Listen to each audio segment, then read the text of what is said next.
Hi, everyone. Thanks for joining us tonight for the third episode of What the World Needs Now, Odd and Unpredictable Love Songs with Charlie King and tonight's guest, Rick Burkhardt.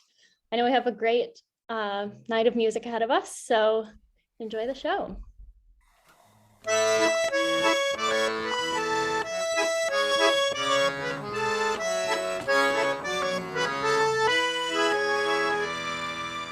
I should have known you'd bid me farewell.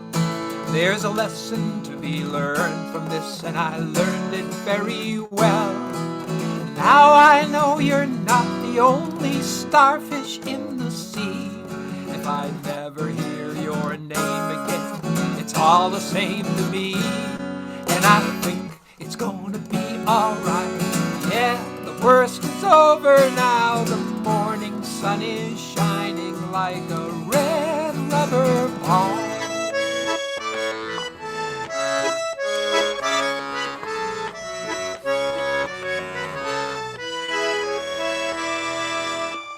You never care for secrets I confide. For you I'm just an ornament, something for your pride. Always running, never caring, that's the life you live. Stolen minutes of your time were all you had to give. But I think it's gonna be alright. Yeah, the worst is over now. The morning sun is shining like a red rubber ball.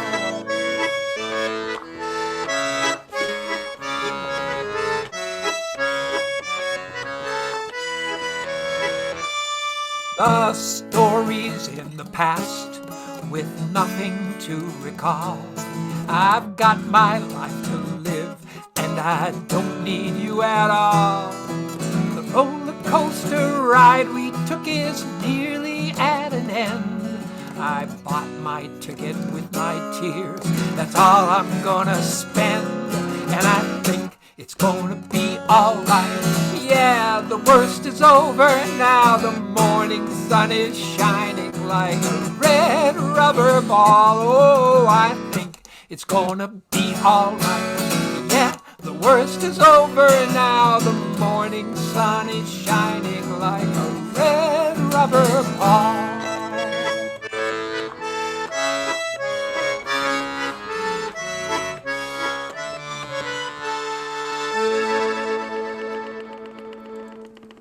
Whoa, feels like summer.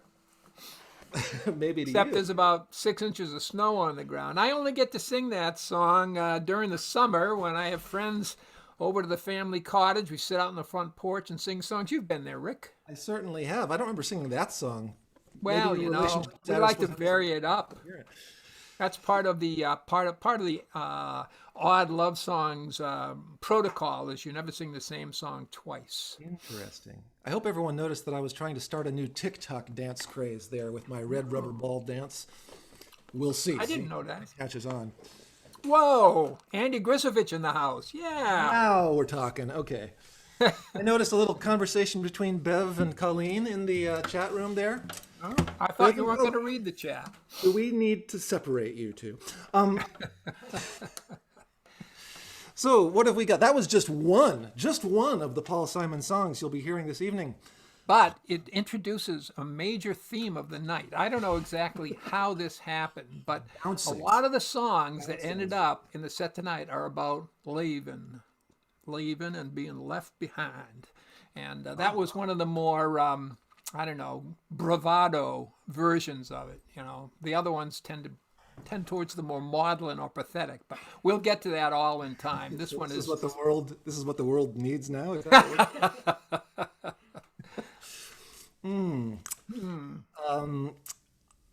I'm gonna play a song by Martin Swinger. I know a lot of you knew Martin, and unfortunately he died last year. And at that point, Charlie introduced me to this song. I knew Martin, but I hadn't heard this song before. I'm so glad to have learned the song. And it's also a good song for my Zoom background here. It's a song about vacuuming. I was cleaning vacuuming the room, a carpet corner, caught in the vacuum, burning rubber, a cracking sound, the motor faltered, investigation found I'd broken something fragile, shining, some little plastic part. The little plastic part that makes the whole thing work, designed by its creator to snap off with a jerk and leave the whole thing worthless. It's never gonna start, 'cause there is no replacement for that little plastic part. There's good news, bad news, your stuff can be repaired, but it's gonna cost more than it's worth to get inside of there. There's tabs and switches, buttons, belts and springs, and chintzy hitches infesting everything. The gear that doesn't ratch, the catch that doesn't catch it when it falls apart, and the little plastic part that makes the whole thing work, designed by its creator to snap off with a jerk and leave the whole thing worthless. It's never gonna start, 'cause there is no replacement for that little plastic part. That little plastic part was once a dinosaur. Could be anything, it's just a metaphor, but everything has got one part of the grand design, the straw that breaks the camel. Now I've discovered mine. I wrote a letter. Did you get it? I told you I loved you. I don't regret it, but then I didn't hear from you, birthday or Valentine. I'm a little slow. Took me a little time, but I finally got a clue what to expect of you. You didn't break my heart. Just the little plastic part that makes the whole thing work, designed by its creator to snap off with a jerk and leave the whole thing worthless. It's never gonna start, 'cause there is no replacement for that little plastic part. No, for that little plastic part. No, for that little plastic part.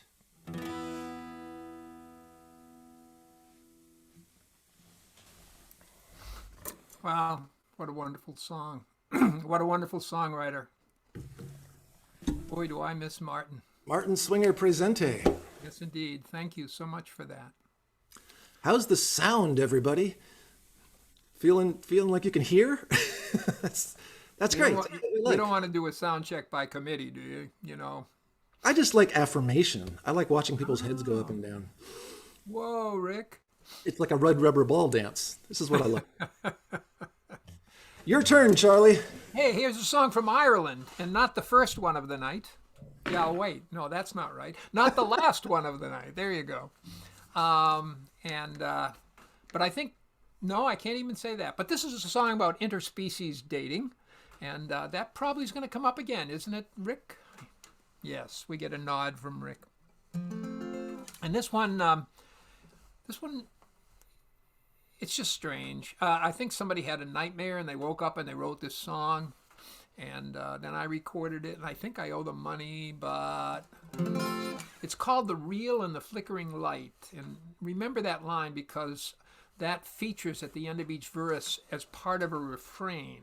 And you can, as long as you remain muted, you can sing that refrain with me. Or, as Rick has pointed out to me in the past, you can not. That's why it's called a refrain, right, Rick? Yes.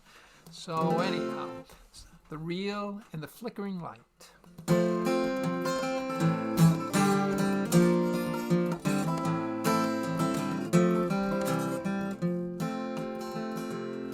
As I was walking home one evening, I know this takes some believing, I met a group of creatures with the strangest looking features. A poor old dog and a worm and a weed and a fine old pigeon, yes indeed. Daddy Longlegs jumped up sprite and he danced to the reel in the flickering light. Round we go, heel to the toe. Daddy Longlegs jumped up sprite and he danced to the reel in the flickering light. So that was your part. And why don't you try it with me? Round we go, heel to the toe. Daddy Longlegs jumped up sprite and he danced to the reel in the flickering light. Now that third line will change each time, but you have to pay attention to the last line of the preceding verse. Is anyone following this? So you really have to pay attention as well as be willing to sing. On his thin and wispy spindles, he was deft and he was nimble. His eyes were scientific, and his dancing was terrific. And the rats and the worms, they made a din, and the nettles in the corner took it in. Oh God, says I, tonight's the night, we'll dance to the reel in the flickering light. Round, round we go, heel to the toe. Oh God, says I, tonight's the night, we'll dance to the reel in the flickering light. Then he looked at me directly, in a gaze that could dissect me, and he asked me in a whisper, have you got any sisters? Good God Almighty, says I to him, what sort of a man do you think I am? I've only one, she's not your type, she wouldn't dance a reel in the flickering light. Round we go, heel to the toe, I've only one, she's not your type, she wouldn't dance a reel in the flickering light. Says he, does she come from another planet? Does she have a bee in her bonnet? Does she do her daily duty? You never know, we might be suited. And the rats and the worms began to laugh. Some of them started shuffling off. We're gonna have some fun tonight, getting ready for the reel in the flickering light. Round we go, heel to the toe. We're gonna have some fun tonight, getting ready for the reel in the flickering light. I could see he had no scruples as I gazed into his pupils. They were purple or magenta, like a statue during Lent. Says I, I'll get her right away. Good man, says he, now don't delay. We're gonna have some fun tonight. And he flipped his legs in the flickering light. Round we go, heel to the toe. We're gonna have some fun tonight. And he flipped his legs in the flickering light. Then up stepped a red carnation, and they gave her an ovation. She was warm and enchanting as she slowly started dancing. And the fine old pigeon peeled an eye, and the nettles in the corner began to sigh. Daddy Longlegs said, my, oh my, are we ready for the reel in the flickering light? Round we go, heel to the toe. Daddy Longlegs said, my, oh my, are we ready for the reel in the flickering light? She was gentle, she was charming, and I heard him call her darling. He was graceful as a whisper on his delicate legs of silver. And the rats and the worms were quiet as mice. The fine old pigeon said, that's nice.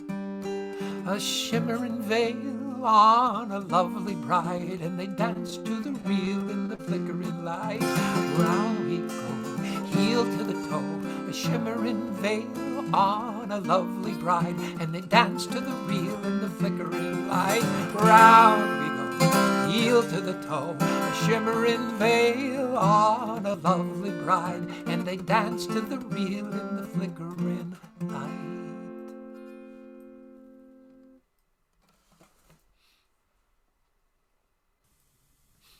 Woohoo! You'll notice that I actually shed one layer of clothing because things got pretty steamy during that song. And yeah, if there's any young flowers in the audience tonight, I'm speaking literally, like lilies or daffodils or anything like that, you might want to check with your parents about whether you should be listening to this next song. This is a song. It's kind of a Me Too era song, but different species. Echinacea, bottled in the shops of Grand Central Station. Pollination thunders in the trumpet of your summery gown. Foxglove, foxglove, fragrance of the month club. This is entertaining, but it's not love. You can make my heart beat faster than it oughta, but I'm not about to crawl into your foxglove. What you gonna do when you run out of pretty prairie flowers to obsess about? You might have to wait like 6 more minutes for a bed with a brand new blossom in it. Foxglove.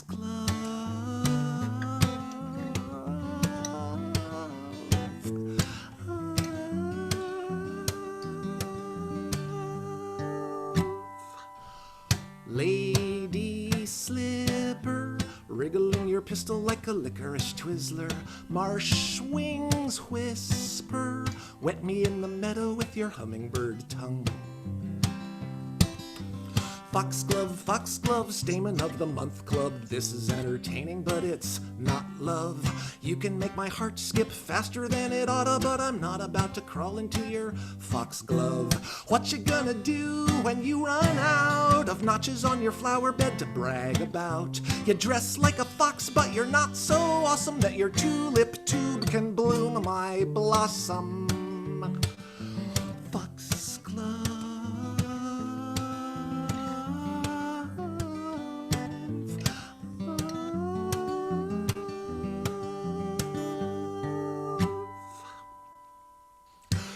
Bachelor button, all the other flowers are a dime a dozen.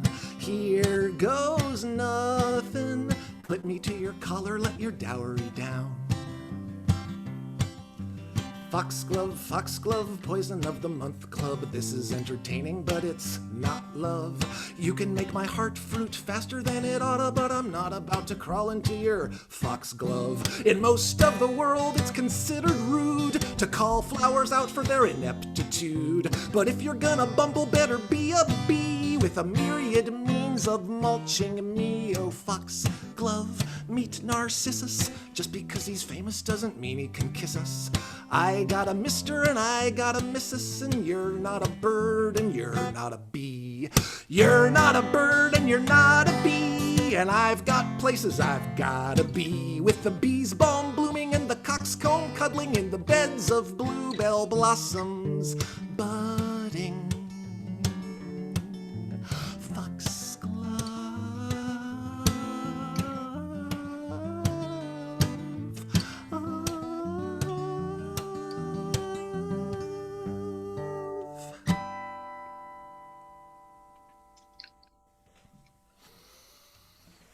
Yeah, I think that qualifies, Rick. Qualifies as odd and unpredictable? Yeah, yeah. No, the foxglove is apparently a real player in the flower kingdom. Really? Someone Yeah? you should watch out for. Gets Yeah, around? yeah. That's what I read. Thank you for the warning. Yeah, well, public service. Well, we got another leaving song here, and it's actually somebody getting over a relationship gone sour. And I'm going to play this without a capo, if you can What? imagine that. And those of you who know me well know I don't do that very often. Song by Jim Page.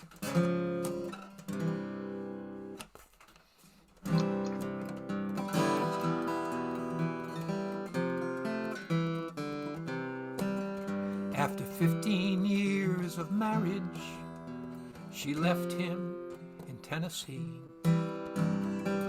He found the rings on the rabbit ears colors of the Japanese TV. She swapped him in for a brand new man, and he felt like an old used car on a river bank, a child on a log that drifted out too far. And it's hey-ho, hi-ho, goodbye to Tennessee. I'm going out to Oregon where nobody knows me. I'm gonna buy a boat, sail it out upon the drifting sea. I'm gonna ride the swells like an old blue whale and look for the rest of me. Outside of Tucumcari, a car pulled by his truck. Two kids had just gotten married. God bless him and good luck. But his mind went back some 15 years to a little white country church. It was a buckboard scene from out of a dream. Jesus, how it hurt. And it hurts when the one that you love goes down the road. And at first you will pray, oh God, this is too big a load. But if you try, you will find there are as many harbor lights as there are stars up in the sky.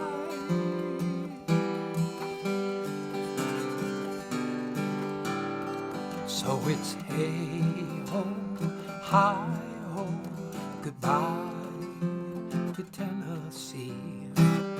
Going back to Oregon where nobody knows me. I'm gonna buy a boat, sail it out upon the drifting sea. I'm gonna ride the swells like an old blue whale and look for the rest of me. I'm gonna ride the swells like an old blue whale and look for the rest of me.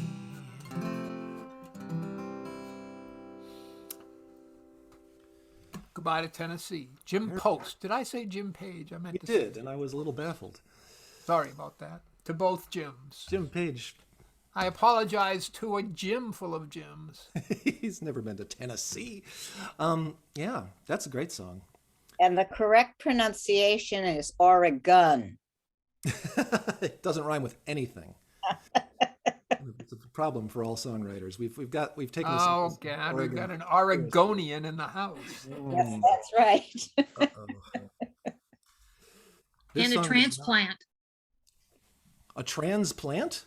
To New A York. transplant. I'm in Oregon now. Oh, you're in Oregon now, right? She was in Oregon. I am now. Well, what do you have to say about it? I would say This song has nothing to do with the Oregon. mute button. We are in some dangerous waters. So, love itself being odd and unpredictable. Sometimes you meet someone and just within the first 20 minutes of knowing them, your entire mind is blown. And that was the beginning of how this song got written. I'm happy to say that the person that this song is about is someone that I now am good friends with. And, a lot has changed since the song was written. Everything's fine in the song too between us, but never mind. I'll just say that the surreality of actually just suddenly getting to know someone will never stop fascinating me. Here we go. He escaped the opiate mine and climbed out of the light that burned his family by the river. He was rescued by a teacher who loved him on condition that God would only speak to him in whispers. And all the church bells chimed when he heard the bird inside that sings to you the hour you have to go. And that fraction of a God rolled him decent odds where the big oak overlooks the Ohio.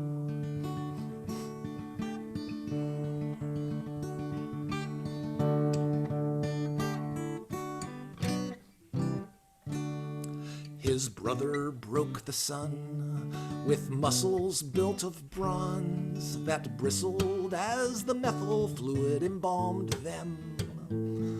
His father sold his mom to keep his conscience calm. I'm not the only parent with a problem. Until the night he went beneath the circus tent, and he said, if you're a school, then I'm a minnow.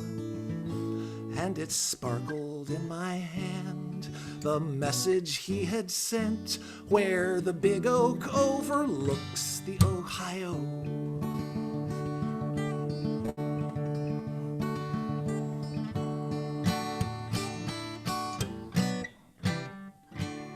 He met me at the door in the wispy clothes he wore, though spring had yet to thaw the winter weather. In the sober, smiling lamp, he saw me as I am and storied me until we both were better. And while we kissed and kissed, his heart stretched out his list, and from his chest there burst 3 flakes of snow. And he wrote down all the words which used to not exist, where the big oak overlooked the Ohio.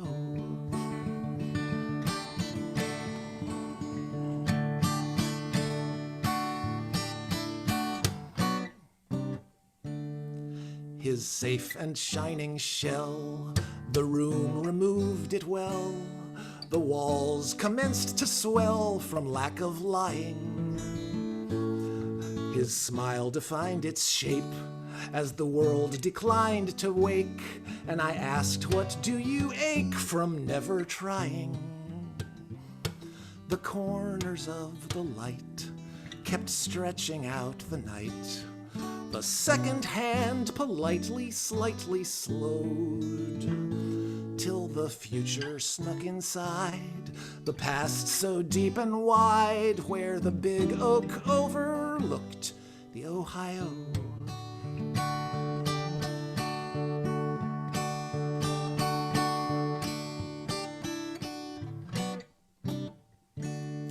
Some things it's hard to feel, take many years to heal.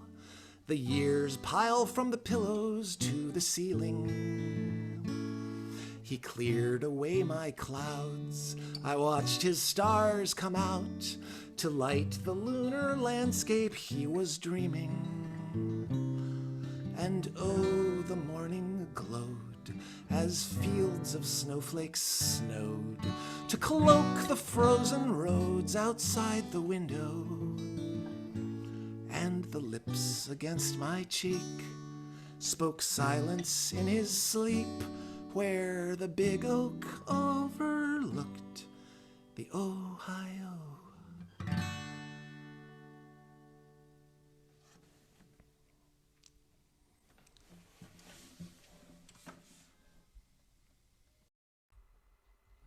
My. That was lovely. Thank you.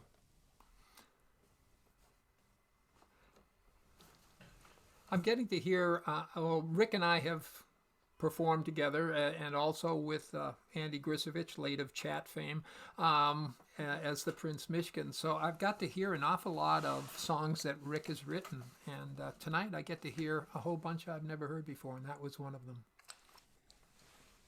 Thanks for that. So Rick... Oh, it's time to change instruments, isn't it? It is indeed.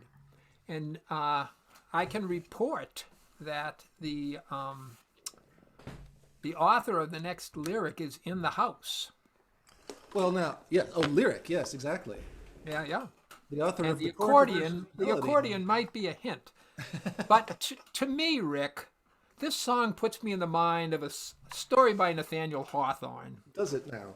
Ah, yes, an old Gothic piece called The Birthmark, in which a scientist has a beautiful daughter, and everything about her is perfect except she has a birthmark, and he decides he will use science to get rid of the birthmark. Do you know this story? Oh, I certainly do. Yeah, yeah. Not So intimately. anyhow, he does manage. Slowly, the birthmark fades, as did his daughter, and finally the birthmark disappears and the daughter dies. So, got to be careful. That was I'm probably, getting to the lyric. Give me a chance here. Work with me on this. I think that was So, Nathaniel Hawthorne's attempt to write an odd and unusual love song. yes, I think so. Yes. And this next song deals with a problem that is common to almost all relationships. Yeah. But you have to be careful what you want to fix when you have a problem, right? Watch out what you wish for. There's a theological concept I'd like to introduce here. The term for it is "O felix culpa," "O happy fault." When you Yeah, I've do, met him. when something happens that shouldn't happen, but it's better off that it did happen. Are you with me on this? Absolutely. Well, good. Am I in the right key? I don't know. What is it?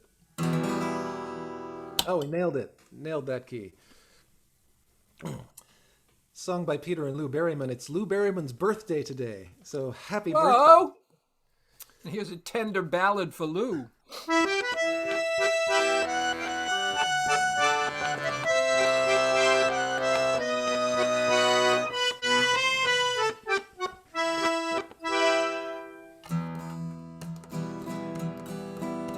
A scroungy old bird is the vulture, and corpses are all he will eat.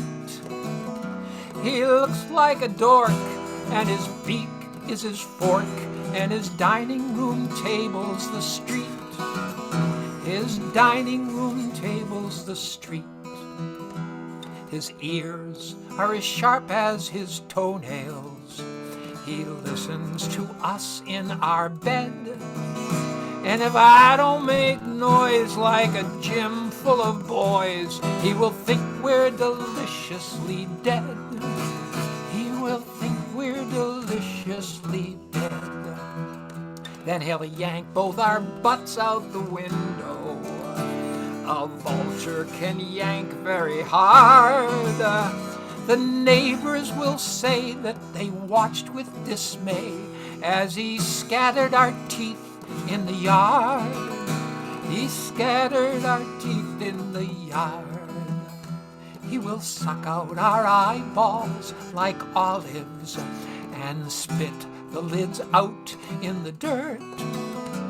He'll pluck at our hearts for the tenderest parts and reserve our pink lungs for dessert. Reserve our pink lungs for dessert. Reporters will side with the vulture in lurid, sensational terms. They'll say, for the crows he left somebody's nose, and a little behind for the worms. A little behind for the worms. But fine, if my snoring upsets you, I'll go out and sleep on the lawn. When the vultures arrive, they will know I'm alive, and I'll move back inside when you're gone. I'll move back inside when you're gone.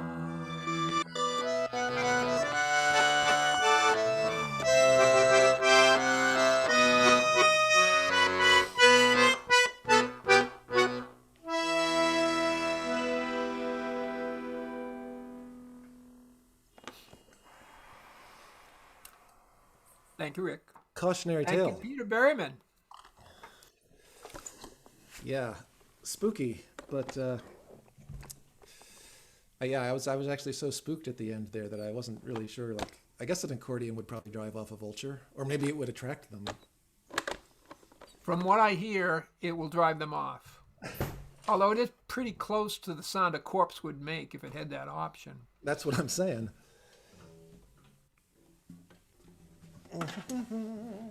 Oh.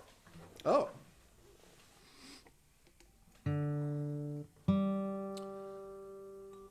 So, many of you know a lot, probably, about what happened on January 6th of last year, on the afternoon of January 6th. A less well-known story is what happened on the evening of January 6th, also in Washington, D.C., and how a small group of, quiet but very responsible heroes took things to I don't know, what would you call it? To a respectable place. This is a song about them.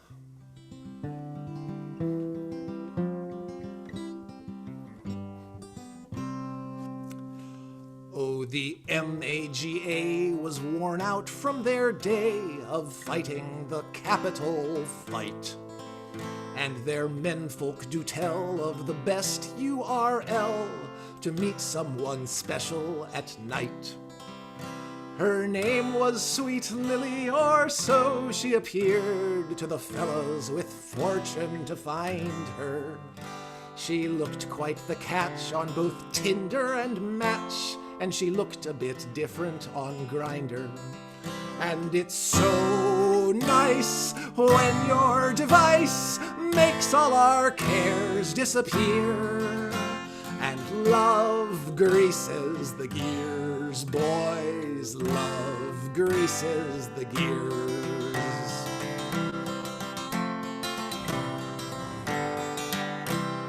Oh, young Jimmy Thorne, in his flak jack and horns, was admiring the likeness of Lily. He sent a profile with his stiff little smile, and she rightly replied to him, "Really?" Said Jimmy, "I've come from the Capitol grounds, where we seized the seat of the nation. And your profile says you have conservative views, which is all I require of a maiden. And it's so nice when your device makes all your cares disappear, and love greases the gears, boys, love greases the gears."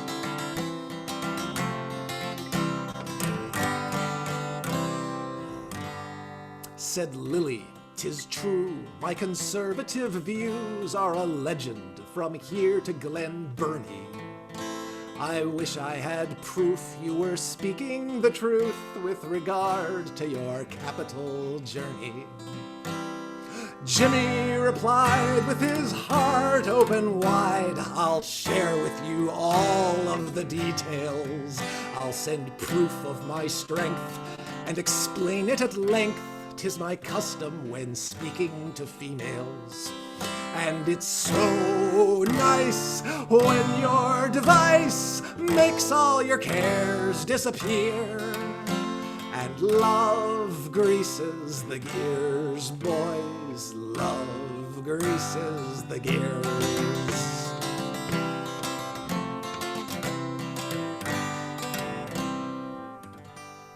Jimmy Thorne sent her his whole day's adventure, recorded on multiple apps. His birthday, his social security number, his videos and selfies and snaps. His Airbnb and his photo ID, which he thoughtfully scanned and then signed. And when young Jimmy Thorne heard the knock on his door, it was not the one he'd had in mind. And it's so nice when your device makes all your cares disappear, and love greases the gears, boys, love greases the gears, love greases the gears, boys, love greases the gears.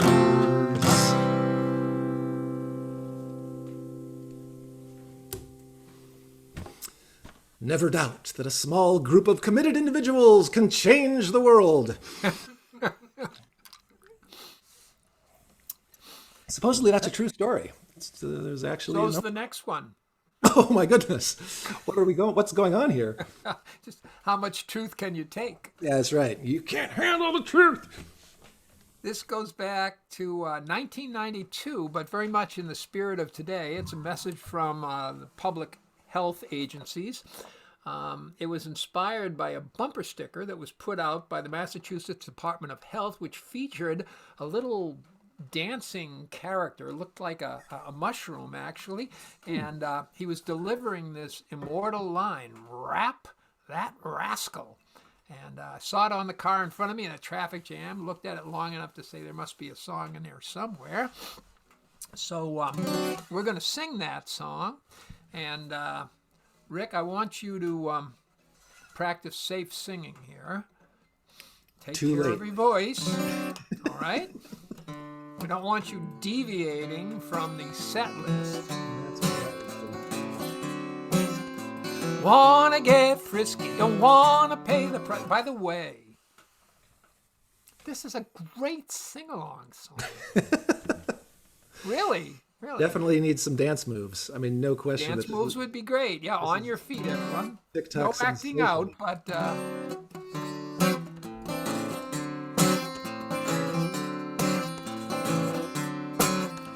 Wanna get frisky, don't wanna pay the price. Modern love is risky, follow this advice. Rap that rascal, rap that rascal. You gotta rap that rascal if you wanna get along with me. Two young lovers lying in bed, one snuggled up to the other and said, "Why don't we rap that rascal?" I said, "Rap that rascal. You gotta rap that rascal if you wanna get along with me." If you have affection, share with someone else. If you have infections, keep them to yourself. Rap that rascal. Oh, rap that rascal. You gotta rap that rascal if you wanna get along with me. Oh, you can be creative, you can be amused, you can look for places that ain't never been used. You can stick it here, you can stick it there. If you ain't gonna rap it, you can stick it in your ear. You gotta rap that rascal. You gotta rap that rascal. You gotta rap that rascal if you wanna get along with me. My papa make a baby, mama bound to fall. If you don't want to bring them up, don't bring it up at all, unless you rap that rascal. Rap that rascal. Rap that rascal if you want to get along with me. You can buy 'em bumpy, you can buy 'em smooth, lubricated, decorated, red, white, and blue. Oh, rap that rascal. Whoa, whoa, whoa, rap that rascal. You gotta rap that rascal if you wanna get along with me. Who appointed Thomas? Who carpet bombed Iraq? Who gave us the SNLs to carry on our backs? Epidemic AIDS? Economic stress? If Bush's daddy used one, we would not be in this mess. He should have rapped that rascal. He should have rapped that rascal. He should have rapped that rascal instead of going down in history. Rap that rascal. Rap that rascal. You gotta rap that rascal if you wanna get along. Oh, don't you wanna get along with me?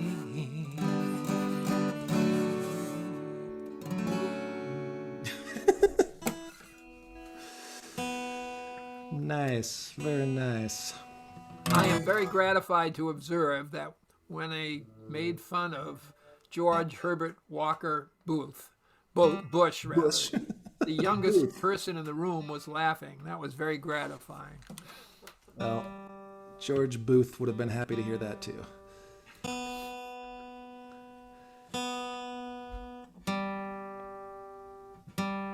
Oh my gosh.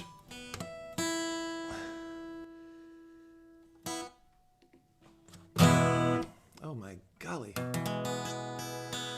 We are having some serious weather issues here in Brooklyn, New York, and that comes with some serious amounts of steam heat coming out of my apartment furnaces, which I have absolutely no control over, and which is causing my guitar to have a bit of an identity crisis.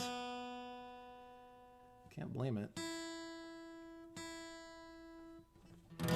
It's hard to have any identity these days. This is an oldie. This is a song I wrote 25 years ago. I was 4. I was 4 when I wrote this song. It's kind of a rambunctious 4-year-old.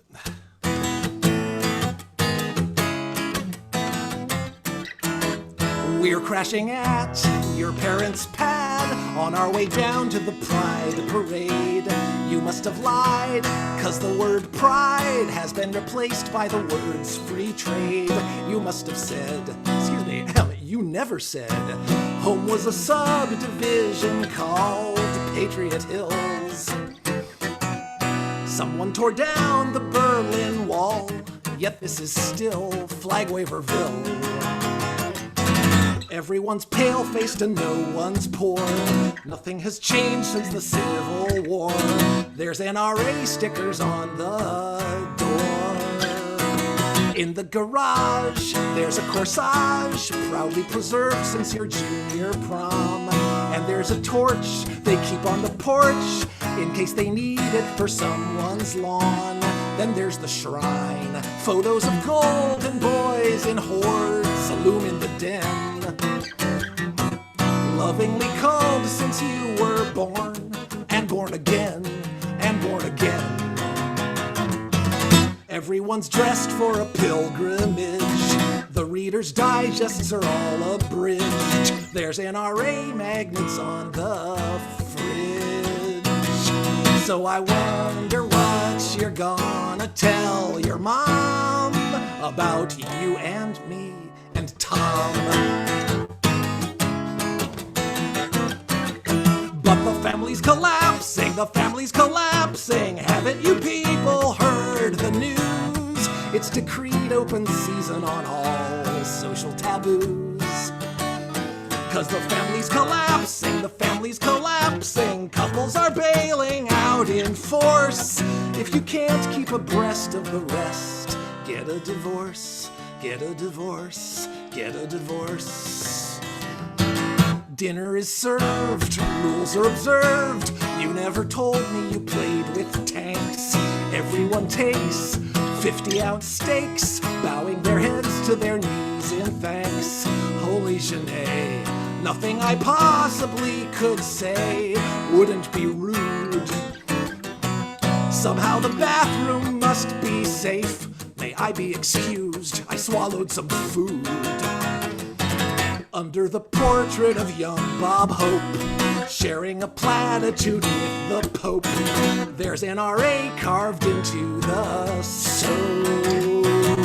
So I wonder what you're gonna tell your mom about you and me and Tom. But the family's collapsing, the family's collapsing. Haven't you people heard a thing? All that's virtuous, righteous, and good hangs by a string.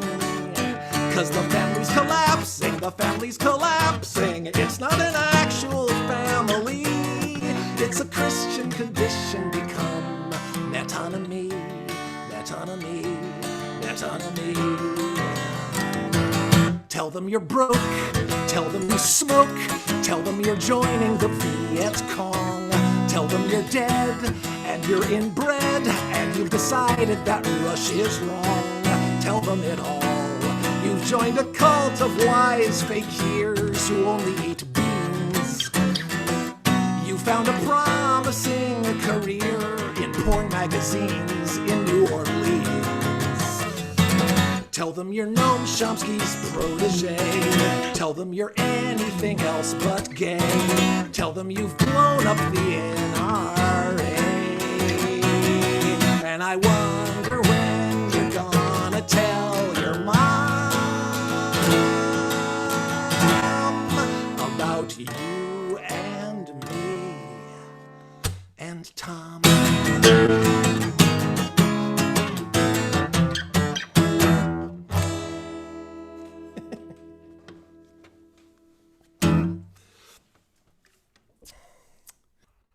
An oldie but a goodie. Never did tell their mom, I don't think. Boy, Noam Chomsky went by pretty quick there. I don't know if everyone caught that. Well, Limbaugh. I realized I hadn't sung that song since the demise of Dr. Rush. So, there you go. Will be greatly missed. Bye, boy. On a more tender side, you probably have had this experience, Rick, although maybe not. I don't know. Of people coming up to you out of the audience and saying, geez, I've got a story that would be really great if you could write a song about it. Does that happen to you? Bev, does that happen to you? Yeah, and as a matter of fact, you write some great songs as a result of that, right? And I'm looking at Bev Grant. She's one of the only people I can see besides Rick. So what am I going to do, talk to Rick? I don't think so. So this happened to me. I was doing a concert, and a woman, May Sanford, came up to me afterwards, and she said, I have a story that I think would make a nice song. And I'm thinking like, yeah, okay, well, I got 5 minutes. Let's hear it. And she spun out this remarkable love story, a family love story, as it turns out. May is an only child. Her mother's name is Ruth. Her father's name is Neil. And they, when she was in her late teenage years, kind of disowned her, or at least closed the door on her. And she was kind of in the dumps about that until she screwed up the courage to go and confront them. And she showed up on the front doorstep and insisted on being let in. And they had a long talk. And the result of that talk was not only that they accepted her back into their family, but dealing with May's issues actually caused a rekindling of their own romantic life together, Neil and Ruth. And so it just turned into such a delightful story that I said, yes, I'll do the best I can of writing a song about it. It's called Circle of Love.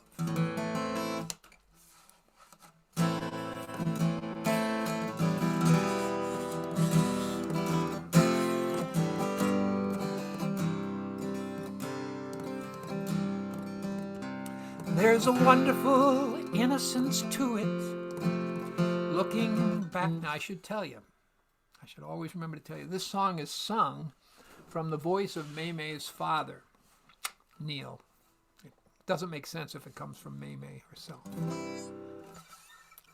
Plus, I'm a guy, right?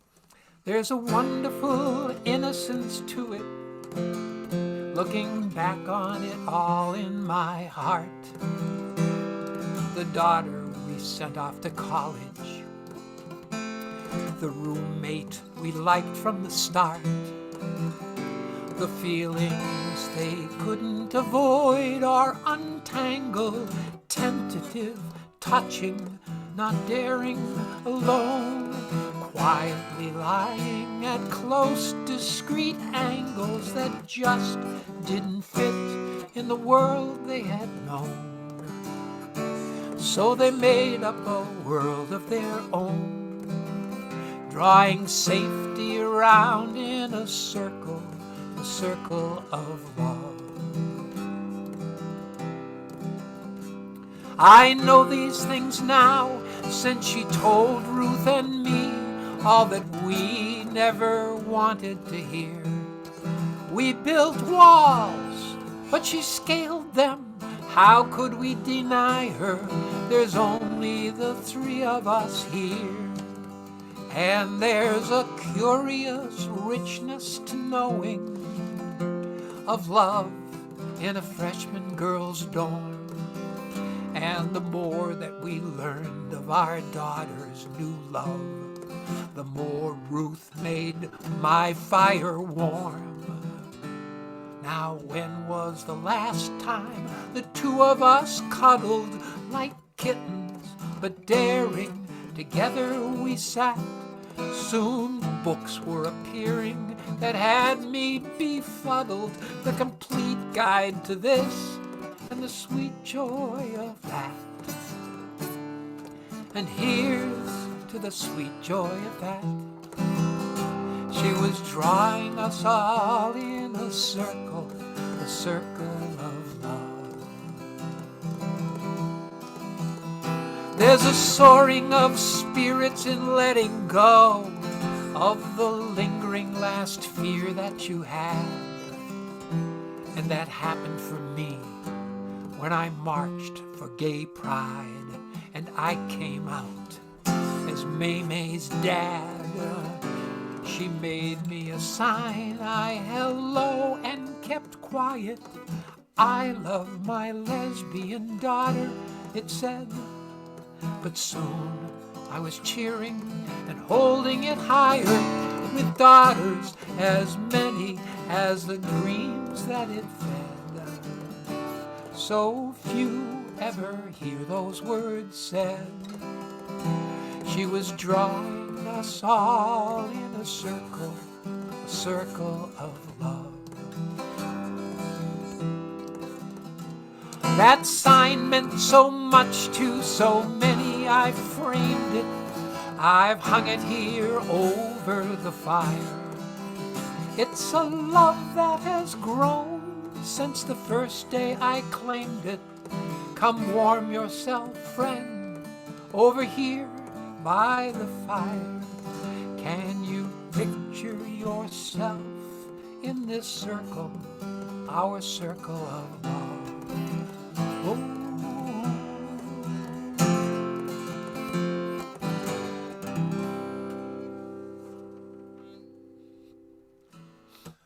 Woohoo! I got to sing that for May, and the first time I sang it, that she was in the audience, she brought her parents too, so that was a great thing. All right. Well, I'd like to sing you all a song from a musical that I wrote with my friend Jermaine Golden. This musical has not been produced yet, and the longer they don't produce it, the longer the musical gets. It's now about 4.5 hours long, so let that be a lesson to you producers. A little bit of backup information that you'll need in order to understand this song. So the story of the musical, so this is as love-ridden as a musical could be. The god Cupid has decided that he does not like being a god. He's sort of sick of the whole Grecian religion, so he's run away from home, and he's decided that the ideal way for him to blend in on Earth is to join a college a cappella group. And, you know, don't say this couldn't happen. In fact, how do we know it hasn't? So Cupid and the a cappella group get along for a while, but you wouldn't be surprised to hear that sooner or later things start getting a little wacky in the a cappella group. People start falling in love with people they probably shouldn't. Cupid is blamed for things that, you know, actually Cupid didn't do in some cases. And, you know, so then he promises he won't use any of his powers anymore, but then people are upset at him for other reasons because they would like certain people to fall in love with them, etc. Promises to gods, you can't really break them. And so when like Cupid starts making friends in this group and they start making him promises, but they don't always keep those promises, things start going wrong. People get turned into trees. The Hydra comes down to Earth. Hercules comes to battle the Hydra. There's a rap battle between Hercules and the Hydra, naturally. And eventually, at a climactic moment late in Act 2, Cupid is swept back up, or whatever, vacuumed back up into Mount Olympus and is put before a tribunal of the gods, which is a bad sign. No one ever really comes back from a tribunal of the gods. And they're about to punish Cupid in the most severe ways for all the ways that he's made humans' lives, and in fact, gods' lives, really difficult over the millennia. But then Dionysus, actually, the god of theater, steps in and says, well, I think that we should get some testimony from one of the humans. And so a kid named Ophrash, who is one of the freshmen from the a cappella group, is swept up to Mount Olympus. This is unprecedented. This never happened before to any member of any a cappella group. Is swept up to Mount Olympus and is asked to give testimony for or against Cupid. And at that point, Ophraj and Cupid are having a kind of a tough time in their relationship. So here's what Ophraj says. This is my testimony for a friend I made, I don't know how. I'm gonna be honest.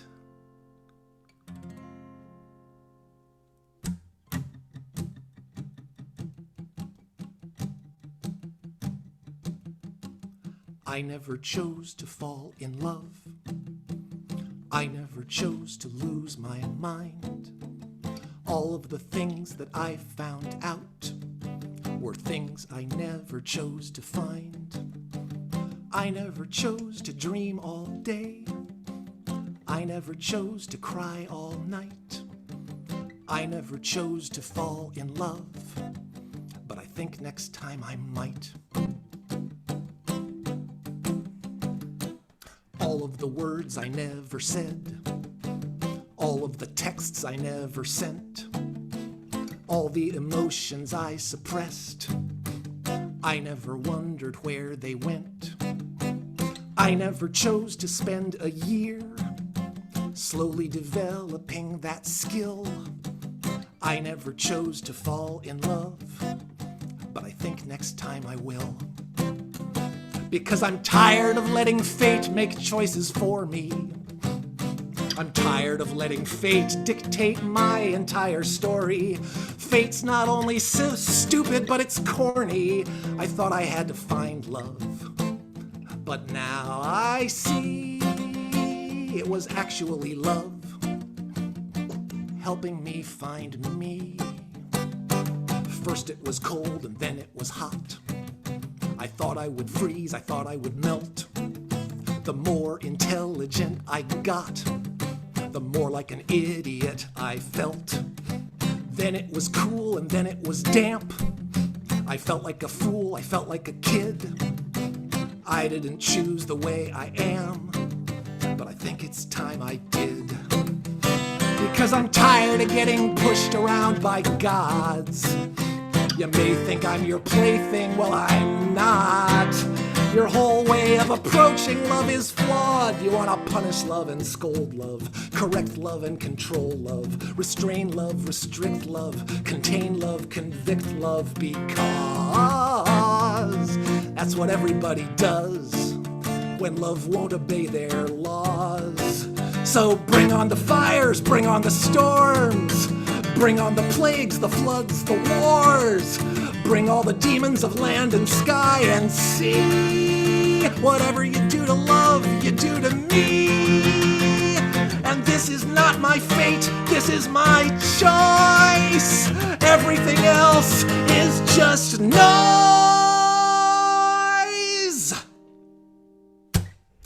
If I had known how it would go, if I had known how it would end, all of the things I've come to know, I would have never chosen then.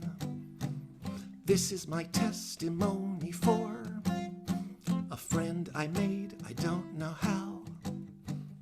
I've never chosen love before, I'm gonna choose it now.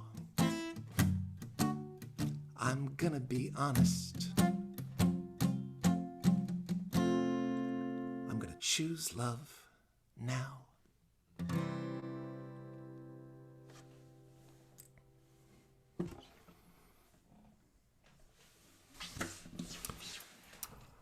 And then, I don't know, you don't read the chat, Rick, but an awful lot of people want to go to that play. Well, this is going to take a little bit of work, but, call up Lin-Manuel Miranda, see if you can talk him into, it's going to happen. I got him on speed dial. Yeah. I would assume so. Speed is the only way, in fact, to talk to Lin-Manuel Miranda. But, it'll happen someday. It will. Well, back here on Earth, specifically in Ireland, a song by Mickey McConnell, great Irish songwriter. If you're not familiar with him, get familiar with him. He has an album called Peter Pan and Me, which is my favorite of what he's put out so far. But probably best known for the song Only Our Rivers Run Free.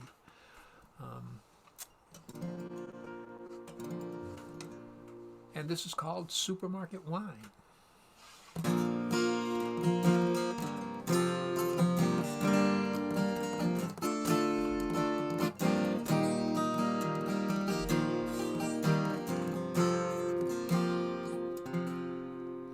You'd insist we shared the driving as we left the city lights in a clocked out Morris Minor heading west on Friday night. And the heater wasn't working and we never had a spare. But we called that old car Flattery 'cause it got us everywhere. And when we stopped to pitch the tent, it always seemed to rain.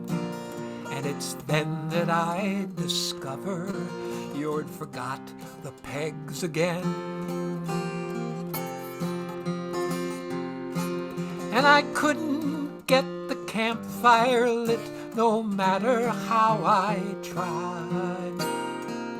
Don't you remember? We had roadside stops for bread and cheese and supermarket wine when the world was ours and I was yours and I thought you were mine.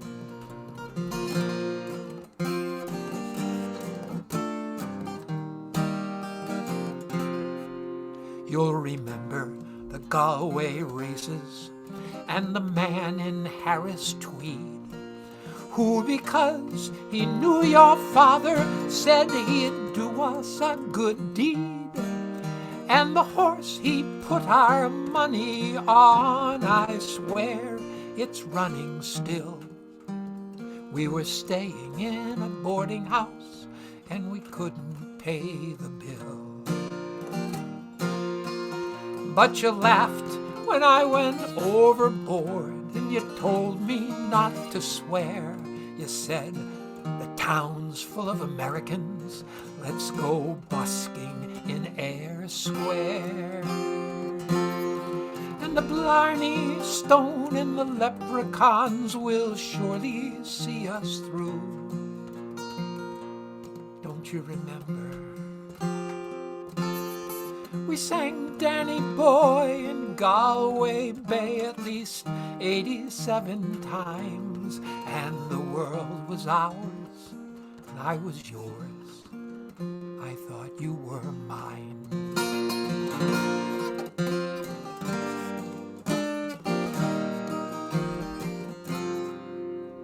You called me from the airport just before you caught your plane. And you told me you were leaving, but that I was not to blame. And you hoped that I would understand and we'd always be good friends. But I knew from what you said that we would never meet again.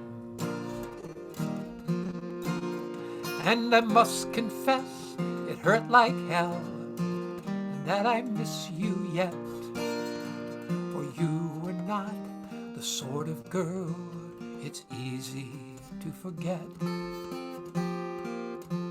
And sometimes some half-forgotten fragment of you trips my mind, and I remember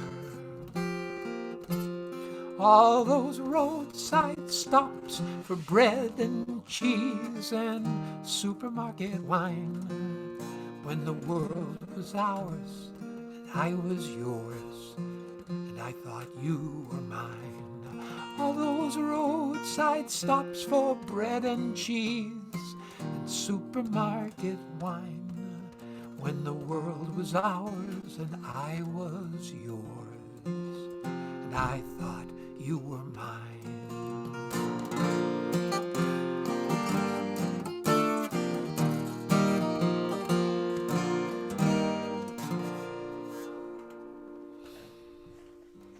Mickey McConnell. All right. That is a fine, fine song. We're going to leave Earth again with the help of Lou and Peter Berryman again. This is, I think it's an oldie, but I'm not exactly sure when it happens on the space-time continuum. So it may, in fact, be a song from the future. So if this ever happens to you, don't say you weren't warned. I was in my rocket, cruising out around Aldebaran, when I heard something pop. I nursed it to a nearby asteroid, asking if they didn't have an all-night rocket shop. They led me to a four-head, five-leg thing in overalls who claimed he was the best around.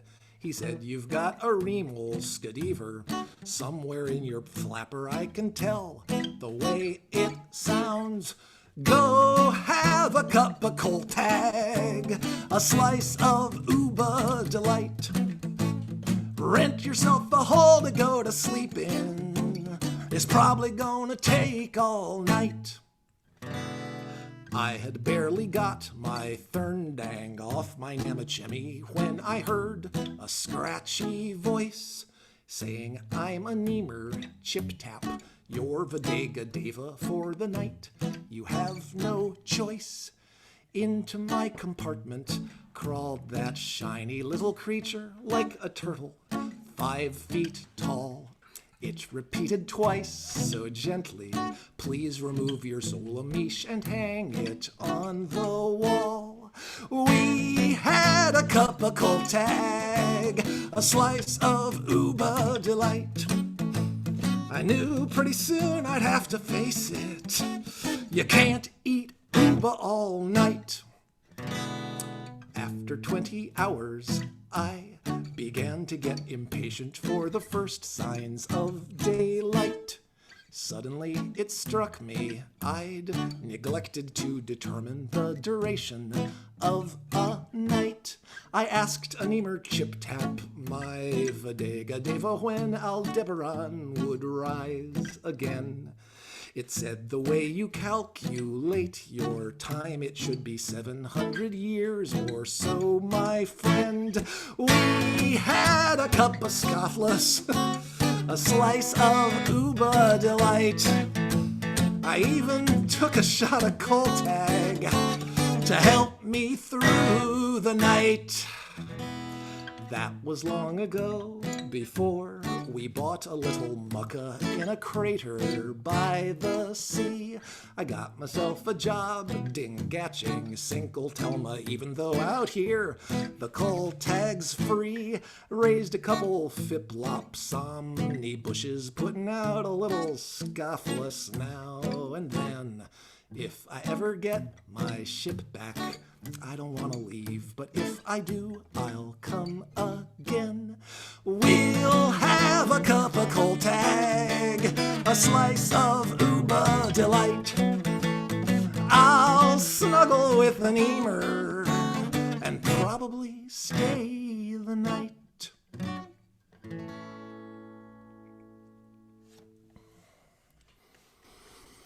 Woo-hoo. Yeah. Peter Berryman in the room. Had a little conversation. I had a conversation with Peter earlier about a Nemer chip tap and exactly what's the proper way of addressing a Nemer or anybody from the chip tap clan, because in the original lyrics the character is described as a Nema, but I've been calling them a Nemer for many, many years because they're clearly non-binary. Or actually, I think there's 3 genders on Aldebaran, so non-trinary or non-ternary.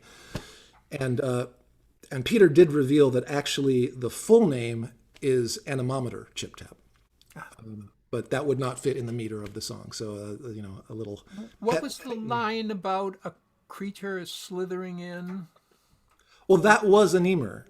See, a Nemer has a job, which is Vadega Deva, and like in order to, I don't know if we should get too much into the details here. Well, but what I want to know, I'll ask you a more specific question. Mm-hmm. I don't know if you noticed over your shoulder, but as you delivered that line about a creature slithering in, Kevin walked in the door behind you. Well, I just wonder how you work out the timing on something like that. yeah, that was really expensive. We had to get Yeah. Spitzberg. Plan these things so far in advance. Industrial light and magic was involved. Yeah, worth it. Worth every penny, I would say. Every penny. So one of the reasons that I've been pulling together this series of odd and unpredictable love songs, which goes on, by the way. Talk about that a little bit later. We already have episode 4, 5, and 6 lined up, and I'm working on 7 and 8. I'm hoping people will binge watch it, but they'll have to binge watch it over a period of a half a year. But one of the reasons is that summer cottage porch experience where I get to sing all these songs that I love, and then traveling around and being, the topical political song singer and songwriter. I never got to sing them on stage, so they were once a year, and so I thought maybe be nice to be able to actually perform these songs, maybe learn the chord progressions or other extreme things like that. So I can't think of a song that I would rather be singing than this song by Steve Goodman.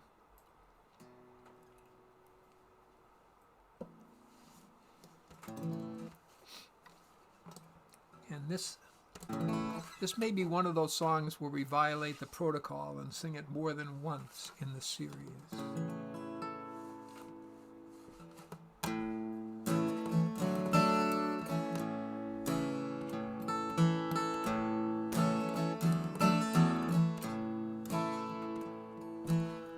I miss my old man tonight. I wish he was here with me, with his corny jokes and his cheap cigars. He could look you in the eye and sell you a car. That's not an easy thing to do, but no one ever knew a more charming creature upon this earth than my old man. He was a pilot in the big war, in the U.S. Army Air Corps, in a C-47 with a heavy load of combat cargo over the Burma Road. And after they dropped the bomb, he came home and married Mom. And not too long after that, he was my old man. And all the fights we had, when my brother and I got him mad, he'd get all boiled up, start to shout. I knew what was coming, so I tuned him out. And now that the old man's gone, I'd give all I owned just to hear what he said when I wasn't listening to my old man. I miss the old man tonight. I can almost see his face. He was always trying to watch his weight.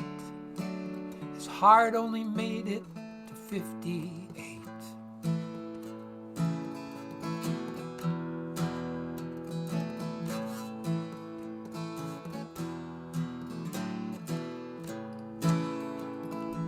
For the first time since he died, late last night I cried. I was wondering when I was gonna do that for my old man.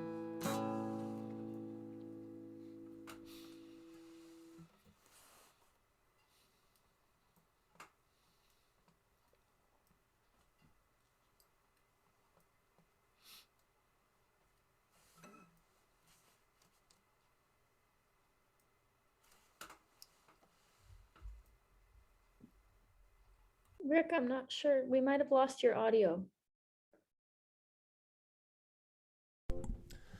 That's good. I hadn't done anything interesting. Are we now? We're now talking the same way? Yeah.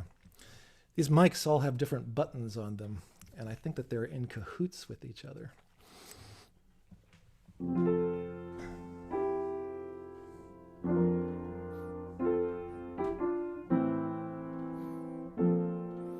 Rizzo the rat jumps out of a hat for his swarms of fans. A storm of applause, they're in Fozzie's paws. Every last joke lands.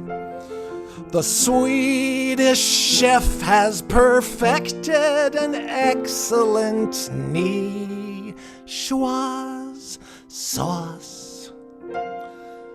And Waldorf and Statler are laughing their asses off.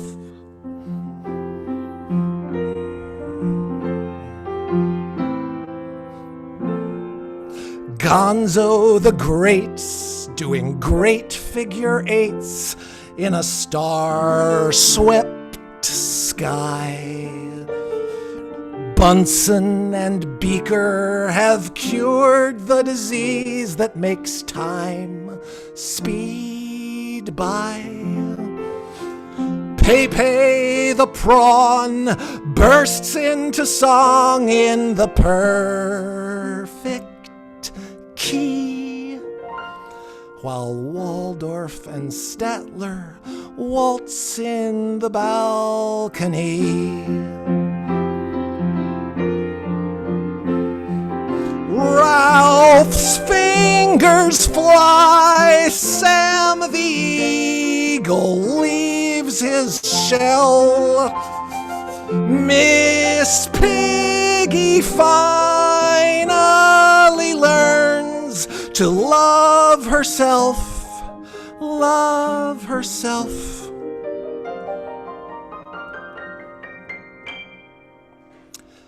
Kermit the Frog holds the Oscar aloft that bears his name. Rock and roll's referees induct Dr. Teeth in their hall of fame. The crowd boogies down to the pitch-perfect sounds of the Muppet Band. And Waldorf and Statler are walking home hand in hand.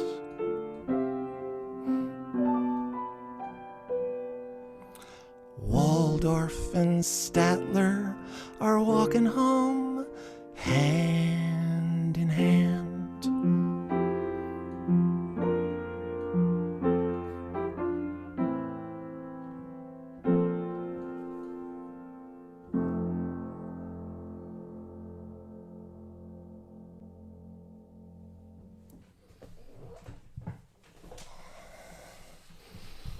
My.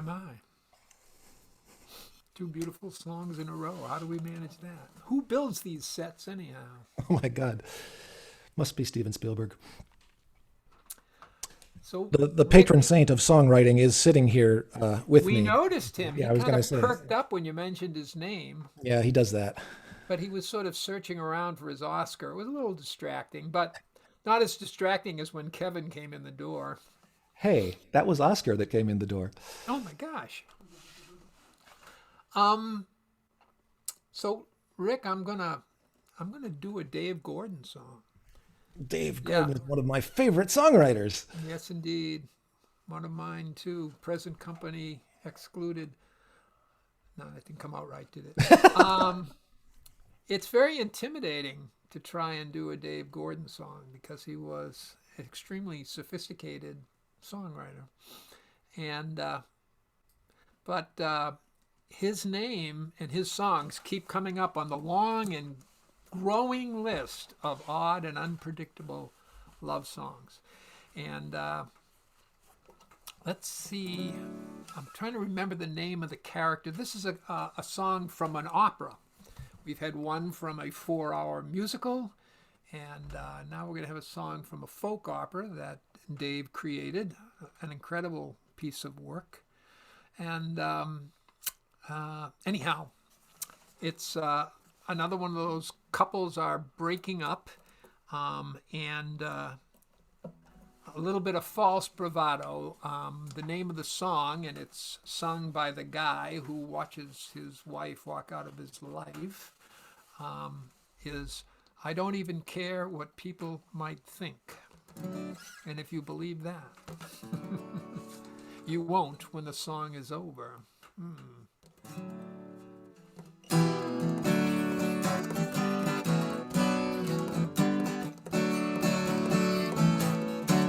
The fur has been flying, the worst has been said. Wet Kleenex are lying all over the bed.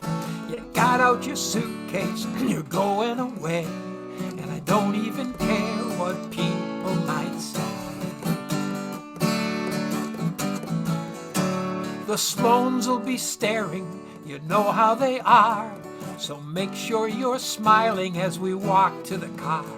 I'll drive you to Canson, you'll drive me to drink, and I don't even care what people might think. Take it to the bus and pay your fare to Toledo, dear, and don't you dare tell a single sorrow you're going there.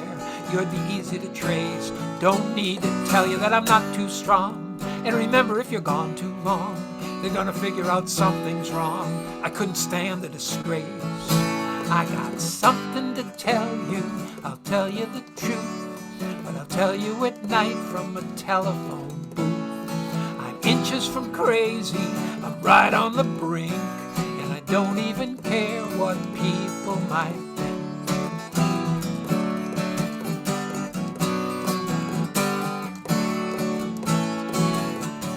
The children will miss you in Sunday school class. I won't feed the dog and I won't cut the grass.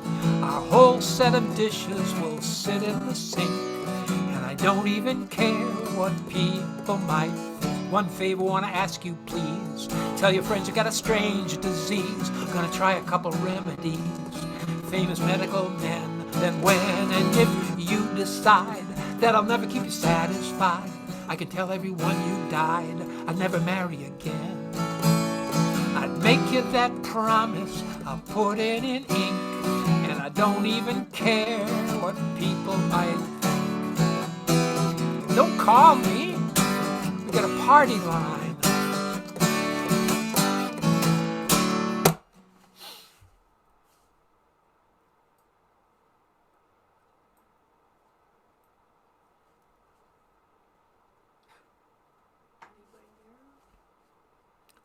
Can't help but notice, Grace, my friend, that our dear Rick is... Oh, he's back. This is interesting. I'm back, but you're... Okay, there we go. Thank you, Andy. I share that sentiment with you. Mm-hmm. I'm gonna sing... We're coming to the end of the set, aren't we? Yeah, the Hymenatra. I'm gonna do my my final solo song, and then we're gonna do another duo I'll song. get out of the way then. Yeah, so this is a song that I'm sure most of you have heard before. This is another Paul Simon song. But I have modified it, or I should say I've adjusted it for reasons that I assume will become clear. The problem is all inside your head, she said to me. The answer is easy if you take it logically. I'd like to help you in your struggle to be free. There must be 50 ways to leave your lover. She said, it's really not my habit to intrude, and furthermore, I hope my meaning won't be lost or misconstrued, so I'll repeat myself. At the risk of being crude, there must be 50 ways to leave your lover. 50 ways to leave your lover. Just slip out the back, Jack. Make a new plan, Stan. You don't need to be coy, Roy. Just get yourself free. Hop on the bus, Gus. You don't need to discuss much. Just drop off the key, Lee, and get yourself free. Sneak off in the night, Dwight. When it gets dark, Clark. Don't answer your phone, Joan. Just listen to me. Hop on a plane, Jane. Try jumping the train, Wayne. You don't have to explain, Dwayne. Just get yourself free. See, the problem with this song is that there's always been a kind of a false advertising aspect to it. It says that there are 50 ways to leave your lover, but then it only lists 5. And the composer Alex Temple pointed out that we, as musicians, should do something about that. So here we go. We've had 6 so far. There's gonna be more. Ooh. She said, it grieves me so to see you in such pain. I wish that there was something I could do to make you smile again. And I said, well, I appreciate that. Now, could you please explain about the 50 ways? She said, why don't we both just sleep on it tonight? And I believe that in the morning you'll begin to see the light. And then she kissed me, and I realized she probably was right. There must be 50 ways to leave your lover. 50 ways to leave your lover. Just hop on a barge, Marge. Sail off on a yacht, Scott. Float away in a barrel, Merrill, and get yourself free. Book a long trip, Chip. Just give him the slip, Trip. Time to jump ship, Skip, and get yourself free. Say something nice, Bryce. Maybe make an excuse, Bruce. Drop a few hints, Vince, and get yourself free. Say something opaque, Blake. You don't need to be fake, Drake. You just say something vague, Craig, and get yourself free. Move into a flat, Pat. Move into a yurt, Kurt. Move onto a ranch, Blanche, and get yourself free. Move into a tent, Trent. You won't pay any rent, Brent. Move into the Hyatt, Wyatt, and get yourself free. Change your identity, Kennedy. Lose interest in sex, Rex. Forget who he is, Liz, and get yourself free. Count backwards from 10, Gwen. Lose interest in men, Glenn. Just try to be Zen, Sven, and get yourself free. Move in with your mom, Tom. Move in with your dad, Brad. Move in with your parents, Clarence, and get yourself free. Fake your own death, Seth. Don't lose your breath, Beth. Just show me your badge, Madge, and get yourself free. Get a new job, Bob. Take up a hobby, Bobby. Join the Peace Corps, Thor, and listen to me. Leave him the bill, Will. Write him out of your will, Bill. Just tell him you're ill, Jill, and get yourself free. You can blame it on him, Jim. This isn't a whim, Slim. Go out on a limb, Kim, and get yourself free.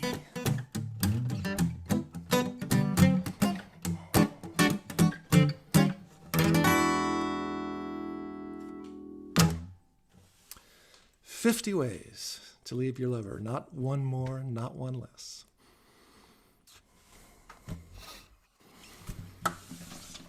Put on a brave face, Grace. Yeah, it was actually At the end of the evening. Yeah. Hey, why don't you blow yourself up big, Grace, so we can. It was see actually you. kick him out of your place, Grace, but yeah. There you are. Start a new career, Greer.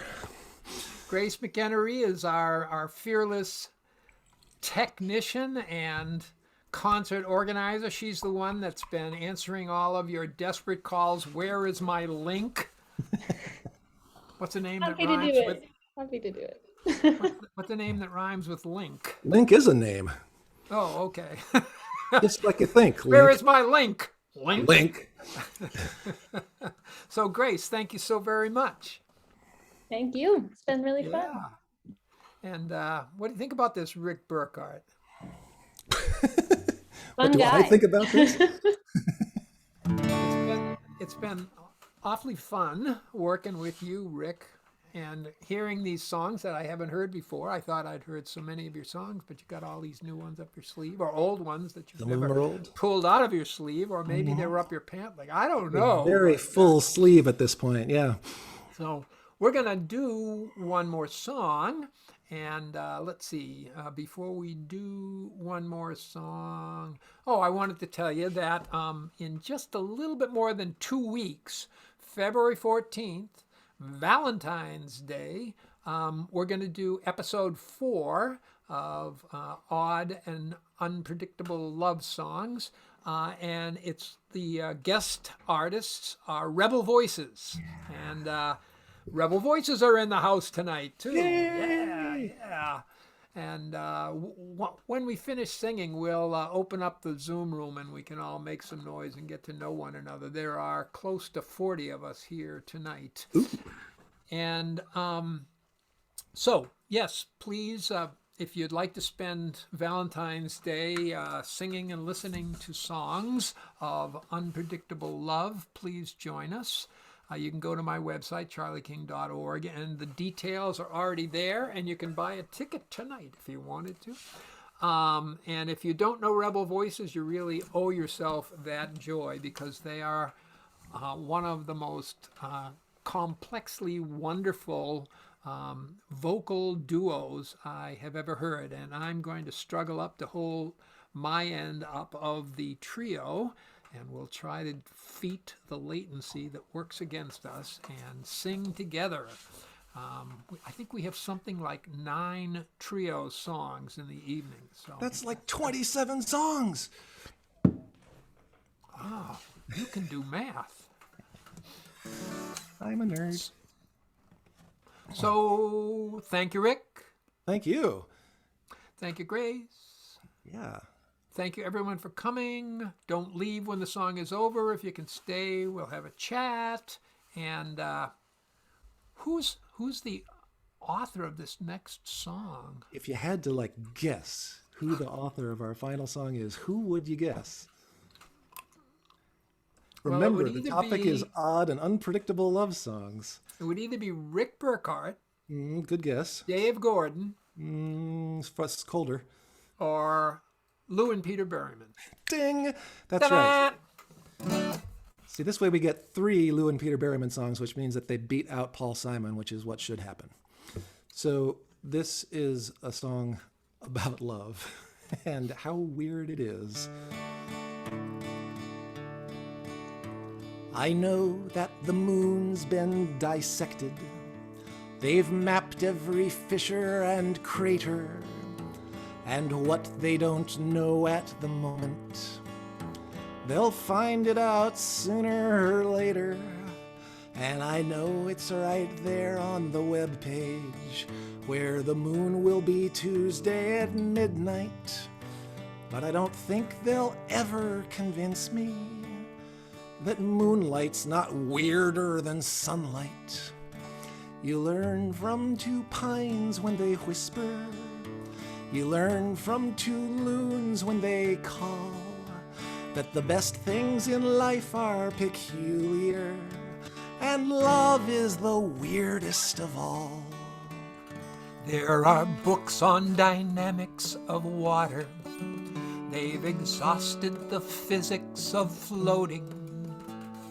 Personal flotation pillows have taken the risk out of boating. You can build a canoe in a weekend out of fiberglass, birch bark, and caulking. But I don't think they'll ever convince me canoeing's not weirder than walking. You'll learn from 2 pines when they whisper. You'll learn from 2 loons when they call, that the best things in life are peculiar, and love is the weirdest of all.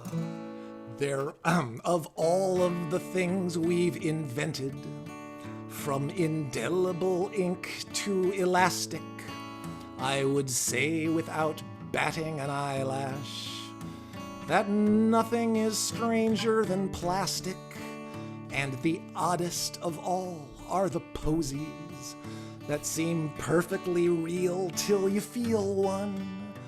But I don't think they'll ever convince me that a plastic one's weird as a real one. You learn from two pines when they whisper. You learn from two loons when they call that the best things in life are peculiar, and love is the weirdest of all. They have synthesized half of the hormones. They have numbered the nerves and synapses. They know how desire is triggered and why one's resistance collapses. They know romance is bioelectric and the body is one big appliance. But I don't think they'll ever convince me that necking's not weirder than science. You learn from two pines when they whisper.